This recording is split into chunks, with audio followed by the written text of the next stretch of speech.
Hello குட்டீஸ், welcome to everyday learning easy YouTube channel. So இன்றைக்கி நம்ம ஃபஸ்ட்டு என்ன பார்க்க போகிறோம்னா பிராத்தமிக் புக்கில் ஃபஸ்ட் லெசன் பார்க்கலாம்.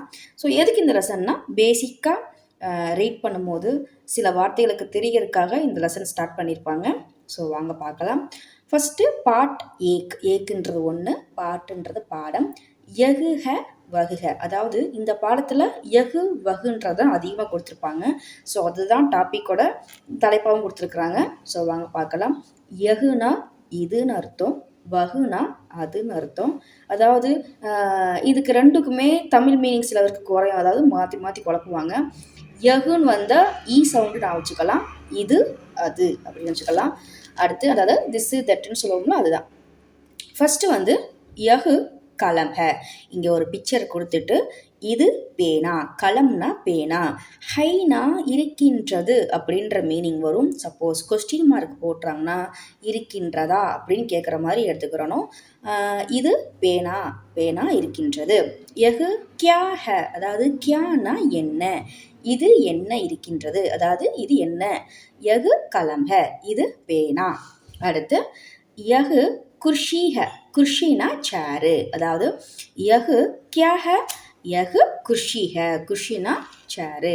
அடுத்து கடி, கடினா நம்ம கடிகாரம் பார்க்குற கடிகாரம். யகு கடிஹ, யகு கியா ஹ, யகு கடிஹ. ஒரு குழந்தைகிட்ட ஃபஸ்ட்டு இந்த பேரை சொல்லிவிட்டு திருப்பி இது என்னது அப்படி கேட்கும்போது திருப்பி அந்த குழந்தை ரிப்பீட்டாக சொல்கிறதுக்காக இந்த ஃபஸ்ட் லெசன் இருக்கும். அடுத்து மேஜ், மேஜ்னா மேஜை. வகு மேஜ் ஹ, இப்போ இங்கெல்லாம் யகு யகு கொடுத்தாங்க, இங்கே வகுன்னு கொடுத்துருக்காங்க. வகுனா அது, வகு கியா ஹ, அது என்ன, வகு மேஜ் ஹ. கியா வகு மேஜ் ஹ, என்ன அது மேஜையா அப்படின்னு கேட்குற மாதிரி அர்த்தம்.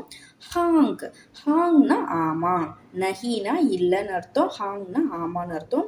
வகு மேஜ் ஹ, அது மேஜை. ஸோ நெக்ஸ்ட் பேஜில் ஒரு புக்கு கொடுத்துருப்பாங்க. புக்குக்கு என்ன ஹிந்திலனா கிதாப். யகு கிதாப் ஹ, இது புத்தகம். யகு கியா ஹ, இது என்ன, யகு கிதாப் ஹ, இது புத்தகம். கியா யகு கிதாப் ஹ, என்ன இது புத்தகமா, ஹா யகு கிதாப் ஹ, இது புத்தகம். இப்போ இந்த நாலுமே சேர்த்து கொடுத்துருப்பாங்க. கியா யகு கலம் ஹ, என்ன இது பேனாவா, ஹா யகு கலம் ஹ. கியா யகு குர்ஷி ஹ, என்ன இது சேரா, ஹா யகு குர்ஷி ஹ, ஆமாம் இது சேர் தான். அடுத்து கியா வகு கடி ஹ, அதாவது என்ன இது கடிகாரமா, ஹா வகு கடி ஹ, ஆமாம் அது கடிகாரம். கியா வகு கிதாப் ஹ, என்ன அது புத்தகமா, ஹா வகு கிதாப் ஹ. ஸோ இந்த பாடத்தில் நம்ம என்னென்ன கற்றுக்கலாம்னா யகு வகு அப்படின்றதுக்கு என்ன அர்த்தம் அப்படின்னு கற்றுக்கிறணும். சின்ன சின்ன வார்த்தைகளை கற்றுக்கலாம். ஸோ தொடர்ந்து இந்த மாதிரி லெசன்ஸ் பார்க்கலாம். தேங்க்ஸ் ஃபார் வாட்சிங்.